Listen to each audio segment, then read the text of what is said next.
بسم اللہ الرحمن الرحیم۔ السلام علیکم، میں رحم کلاس نصر ہوں۔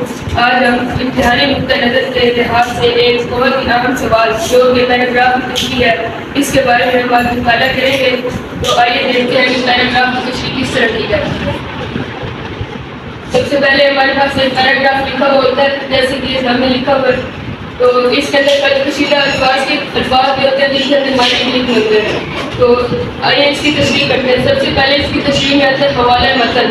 حوالہ متن میں دو چیزیں ہوتی ہیں، سبق کا نام اور مصنف، سبق کا عنوان اور مصنف کا نام۔ تو جیسے کہ یہ سبق ہم نے ہجرت نبوی سے لیا ہے اور اس کے مصنف ہے مولانا شبلی نعمانی۔ اگر آپ اپنی یہ دو چیزیں ضروری ہوتی ہیں، اگر آپ اپنی تشریح کو اور خوبصورت بنانا چاہتے ہیں تو ہم اس کے اندر ماخذ اور صنف ادب بھی لکھ سکتے ہیں۔ ماخذ مطلب کہ ایک اس کتاب سے لیا گیا ہے، اور صنف ادب کے ادب کے لحاظ سے کیا چیز ہے۔ تو یہ سبق سیرت نگاری ہے۔ اس کے بعد آتے ہیں کشیدہ الفاظ کے معنی۔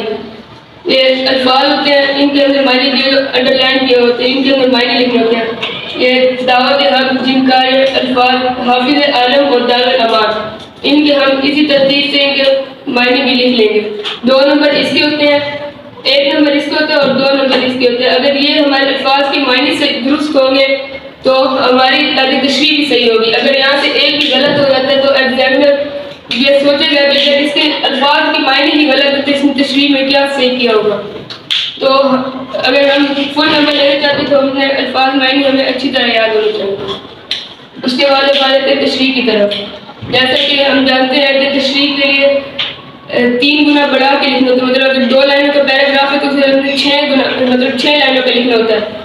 تو بچے اکثر پریشان ہوتے ہیں کہ 6 لائنوں ہم کس طرح لکھیں گے۔ تو اگر یہ طریقہ ہے تشریح طلب اقتباس، اقتباس یعنی کہ پیراگراف، متن بھی ہم اسے کہتے ہیں، لکھی ہوئی چیز کو متن کہا جاتا ہے۔